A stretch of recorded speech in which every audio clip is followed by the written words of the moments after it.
ছয় ব্যক্তির জন্য ফেরেশতারা সব সময় দোয়া করতে থাকে।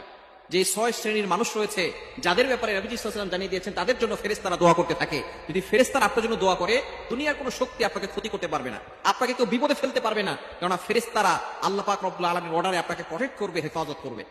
তাহলে ছয়টি কোয়ালিটি, এই ছয় শ্রেণীর মানুষকে আল্লাহ পাক রব্বুল আলামিন এতটা মর্যাদা দিয়েছেন যে তাদের জন্য ফেরেশতারা দোয়া করবে, তাদেরকে ফেরেশতারা হেফাজত করবে। শুধু তাই নয়, আল্লাহ পাক রব্বুল আলামিন তাদেরকে নাজাতের ব্যবস্থা করবেন, দুনিয়াতেও ভালো রাখবেন, আখিরাতেও ভালো রাখবেন। নাম্বার ওয়ান, এক নাম্বার হচ্ছে যারা অজু করে রাতে ঘুমাতে যায়। অজু করে যে ব্যক্তি ঘুমায়, নবীজি সাল্লাল্লাহু আলাইহি সাল্লাম জানিয়ে দিয়েছেন তার জন্য আল্লাহ তাআলা একজন ফেরেশতা নিযুক্ত করে দেন। এই ফেরেশতা সারা রাত ধরে তাকে পাহারা দেয় এবং তার জন্য মাগফিরাতের দোয়া করতে থাকে, রহমতের দোয়া করতে থাকে। সুবহানাল্লাহ বিহামদি। কারিম মাজিদের আপনি কল্পনা করতে পারছেন, জাস্ট শুধু অজু করে ঘুমাবেন। অজু এমন একটা ইবাদত, আপনি যখন কুলি করতেছেন মুখ দ্বারা যে গুনাহ হয়েছিল সেগুলো মুখে পানি ফেলে দেওয়ার সাথে সাথে, পানির ফোঁটার সাথে সাথে সেই গুনাহ ঝরে পড়ে যায়। যখন আপনি মুখমণ্ডল ধৌত করতেছেন, চোখ দ্বারা যে গুনাহ করেছেন এগুলো ঝরে পড়ে যায়। হাত ধৌত করতেছেন, হাত দ্বারা যে গুনাহ করেছেন সেগুলো ঝরে পড়ে যায়। সুতরাং এভাবে করে আল্লাহ পাক রব্বুল আলামিন বান্দার সকল গুনাহগুলো ক্ষমা করে দেন এবং বান্দা আল্লাহর সামনে নামাজে দাঁড়ায় তখন তার ভিতরে সব গুনাহগুলো আল্লাহ পাক রব্বুল আলামিন ক্ষমা করে দেন। এজন্য এক নাম্বার হচ্ছে সবসময় অজু অবস্থায় থাকার চেষ্টা করবেন। যারা অজু অবস্থায় থাকে আল্লাহ পাক রব্বুল আলামিন তাদেরকে হালাল ভাবে সম্পদশালী বানিয়ে দেন এবং আল্লাহ পাক রব্বুল আলামিন একজন ফেরেশতা তার জন্য নিযুক্ত করে, সেই ফেরেশতা সর্বদা তার জন্য দোয়া করতে থাকে।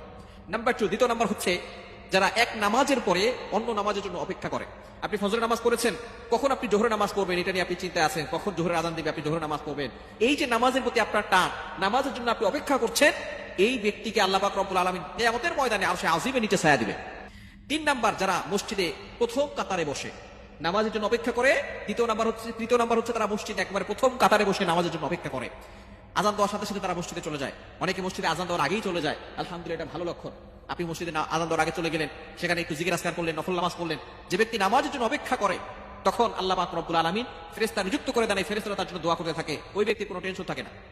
যখন আপনি টেনশনে পড়ে গেছেন, মানসিকভাবে অশান্তিতে আছেন, ঋণের বোঝায় জর্জরিত, আপনি কোথাও যাবেন না, মসজিদে যান, ওযু করে নামাজ পড়ে সেখানে বসে থাকেন, নামাজের জন্য অপেক্ষা করেন।